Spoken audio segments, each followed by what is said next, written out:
Hey guys, welcome back. BDCKR here, and we're back with our weekly recap of all things Injustice. It is the week of August the 17th, 2023. Current challenge is Earth 2 Hawkgirl, 1 week repeat. Required characters are Flash, Solomon Grundy, and Green Lantern, all available as cheaply as bronze, and bronze in your store, which is exactly how we like it. We think challenge characters should be a nice entry point for the newer players, and the best way to do that is have the challenge be the least restrictive as possible. The only way better than this would be with the Suicide Squad challenges where there are no required characters for the first level of difficulty. Alright, her Earth 2 Hawkgirl's passive is Concussive Blow. Each special and combo ender has a 30% chance to stun an opponent. Hawkgirl deals plus 100% more damage against stunned opponents and additional plus 25% for each Earth 2 teammate. She's got 1400 attack and 1300 health. She was last available October 20th, 2022. Great high stats. So let's take a look at her passive. Stun on combo ender is okay. Not great. If your basic tap combo is unblocked, you get a combo ender maybe about half the time, which means you're only getting a stun on 30% of 50%, which is 15% of the time when you do a tap combo. 15%, pretty low. Getting it on a special is pretty great, but 30% still, again, only okay. The fact that it stacks with her chance of stun on special 1 independently with her passive makes it better, and better than the stun chance of other Hawkgirl skins. The boosted damage against stunned opponents is great. Half the damage boost you would get with either of the really great gears, Cloak of Destiny or Necron Scythe, which have the boosted stun damage. Up to 3/4 of what Cloak or Scythe could give you if she's on a full Earth 2 team and her teammates boost her by another 50%. So teaming her with Earth 2 Flash is great for the stun chance on tag-ins, and with Cloak and Necron, all 3 Earth 2 teammates can have boosted stun damage if you're going to go with an all Earth 2 team. They got great synergy. Why wouldn't you? Well, why wouldn't you is because we swapped out an Earth 2 character for Hawkgirl Prime. So what you're watching now is our attempt to make Earth 2 Hawkgirl the star of the team. So you got Earth 2 Hawkgirl, you got Earth 2 Flash, and Hawkgirl Prime. And we said this before, and I think it bears repeating. Any tier list of characters that does not include Hawkgirl Prime in the top tier, whatever you call it, S tier, A tier, if she's not there, it's wrong. When the game's most powerful difference maker is a gear that requires tagging in, and the more often you tag in, the more powerful it is, then you've got only one character that lets you tag in more quickly. That character is got to be one of the most powerful characters. So Hawkgirl Prime has Astral Harness. The other gears sort of don't really matter. She is mainly our tank. And because of the way we've geared Hawkgirl, Earth 2 Flash doesn't really help. Sorry, because of the way we geared Earth 2 Hawkgirl, Earth 2 Flash doesn't help her. He just helps the team, because his passive is the supersonic one. So 2 of them are for his benefit, and the one that's for the team benefit is the Flash or any other Earth 2 character has a chance to stun opponent on tag-in. And because we've got Master's Death card on Earth 2 Hawkgirl, we lose the benefit of stunning on tag-in because Master's Death card will cancel out that stun. So we don't even get that benefit.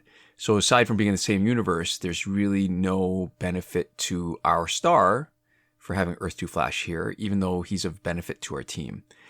Technically, you could replace him with anybody else on this team and still get the same effect. Like I said, the star, Earth 2 Hawkgirl. One neat thing that only has a minor potential impact on the game is how both Earth 2 Flash and Earth 2 Hawkgirl can change the perspective on the game, sometimes to the point that the fight is off screen. Rarely happens, but when it does, it can make it really hard to fight. You don't get any of the visual cues to know what you should be doing. It's quickly fixed, sometimes with a special, sometimes with a tag-in, but until it is fixed, you're going to be struggling for a bit. An interesting thing is that Earth 2 Hawkgirl looks like she suffers from the same problem that a lot of the late game challenge characters do, that only the last hit of a special 2 can knock out the opponent. But that's not actually true, even though it might seem that way. So her first hit does not do a lot of damage, even when it crits. So it probably is not going to one-hit knock out an opponent, but it can knock out someone who's already a little damaged. And the subsequent hits after that first one are interesting too. They happen quickly enough that you will lose one or more of the hits on someone who revives, and you will lose one or more of the hits on the tag-in if you knock out the character, but you don't miss all of them. So if you knock out the opponent before the last hit of her special 2, they are so quick that she is still vulnerable to opponents who have a tag-in effect, like Rebirth Raven stealing power, or a tag-in stun from Luchador Bane, or a tag-in Gear Shatter from Earth 2 Solomon Grundy. But sometimes it's not, and it's hard to tell when, and I think chances are it needs to be the first hit after... the second hit, the first hit after the first hit. So out of those shooting hits, first or the second has to knock out the opponent, because there aren't enough hits to fill in the space and still have something left over to protect her from a tag-in. So if you watched our multiplayer gameplay video from earlier this week, and you heard our comment about the ideal gear loadout, this is one of those situations where you might want to deviate from the default loadout of Tantu Totem, Master's Death Cart, and Claw of Horus. Because the other thing that we've discovered is Claw of Enchantress companion gear is a great way to protect from the tag-in effects when you've got a character who cannot knock out the opponent except on the last hit of special 2. The funny thing is that that's not actually true for her, but it's true often enough that you might want to consider it, even though this Tantu Totem, Master's Death Cart, and Claw of Horus loadout is still, I think, the default. It's an ideal loadout that you really have to have a reason for wanting to change from it. So that's 168 weeks now, more than 3 years of a repeating pattern that first appeared May 2020. We've had 3 complete cycles of a 43-week sequence, plus 39 weeks now into the 4th cycle. If the pattern holds, next week is going to be Martian Manhunter. And when we started using the challenge characters for demos in our weekly recaps from November 17th of 2022, didn't think we would make it all the way. We've missed 3 only, and we've only got 3 left in this current sequence before we start the new cycle again. Martian Manhunter, we mentioned, Godfall Superman, and Hawkgirl Regime. And our interruptions were Batman Ninja Joker, John Stewart Green Lantern, and Arkham Origins Bane. So we'll have to decide how we're going to slot in those 3 ones that we missed to really cover all the challenge characters as the star of the team. And we're going to have to find a way to maybe do some videos on the 23 challenge characters that are still missing out of the challenge cycle, that haven't been here since well before May 2020. This week's multiplayer reward is Cloak, which becomes Cloak of Destiny. When maxed out, it has a crit boost of 50% more damage on crit attacks. There's a 200% damage increase against stunned opponents. And when evolved and maxed, it has a 20% stun chance on tag-in. Last available January 12th, 2023. That is 137 weeks in a row of a consistent pattern. That's 4 complete cycles of a 31 reward sequence. And it's the 13th in the 5th cycle, the latest cycle. Unlike the challenge cycle, nothing is missing for multiplayer rewards. If the pattern holds, next week should be Blackest Night Flash. So, Cloak, what are we going to say?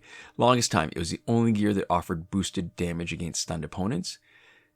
Subsequently, Necron Scythe was introduced, and so far, those 2 are the only ones. And it's worth comparing the 2. They both offer a lot of offensive potential.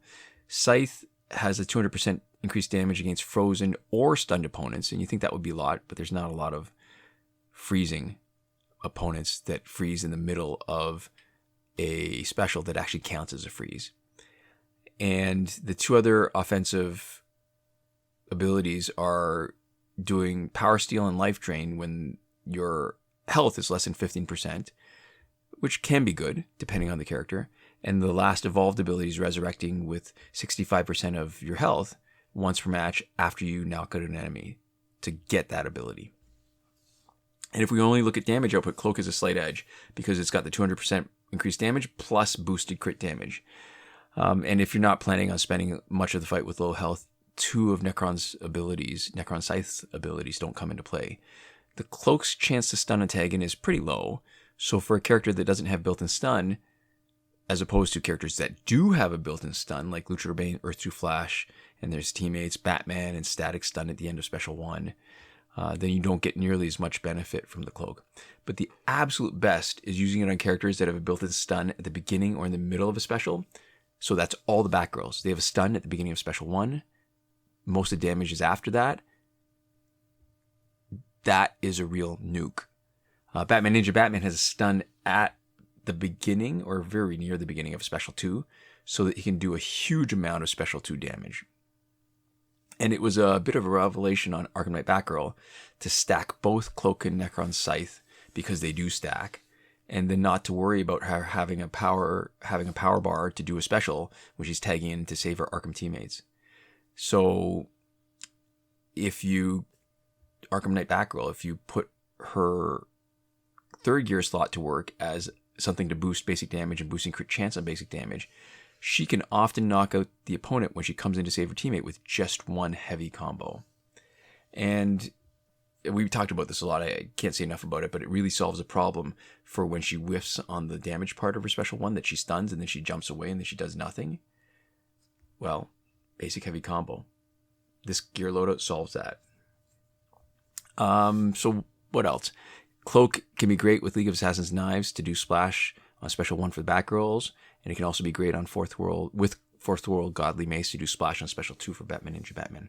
Excellent legendary gear. It absolutely deserves to be in the 4.5 star rank, unlike some other gears that we may not mention now. Okay, in the store, Blackest Night Martian Manhunter pack, 200,000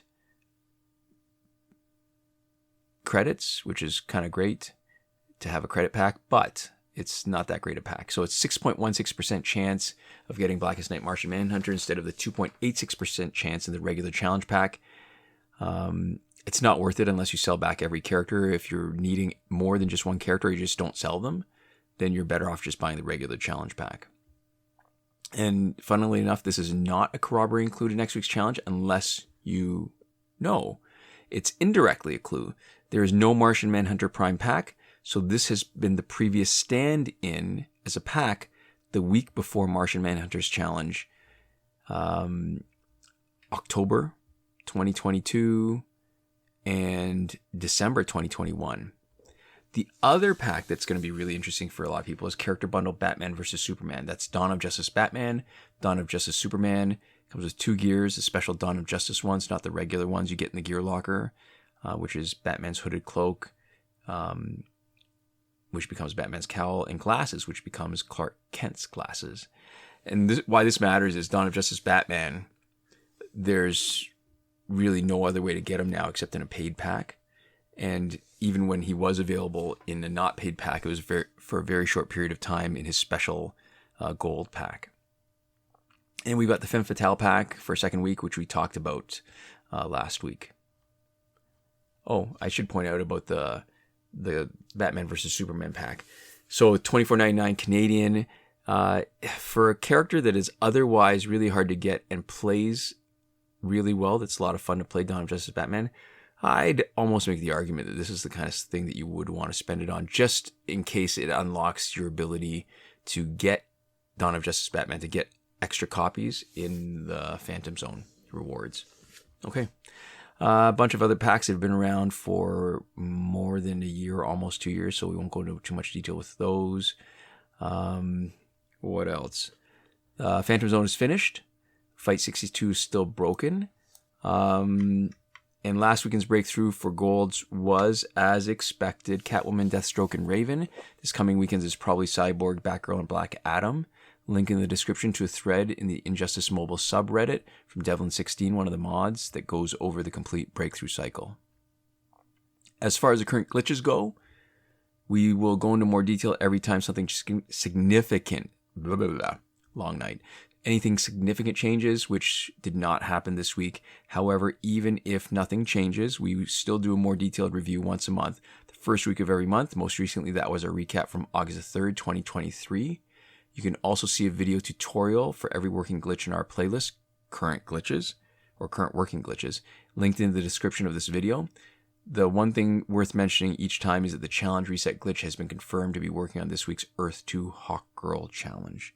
And if you're impatient and you don't want to wait for the once a week time when we do the recap, if there is a significant change, we will update that current working glitches playlist as soon as we can and not wait for the Thursday night.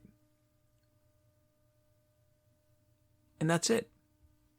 So this is where we like to give a big thank you to our patrons on Patreon. That would be Alexis M, supporting us on the Your Message Here tier, Michael Devries, Irvin, Ruiz, and Hoshi127, who are supporting us on the credited level, and a list of other names that you see on the screen of people who have been generous enough to have supported us at some point during this pandemic.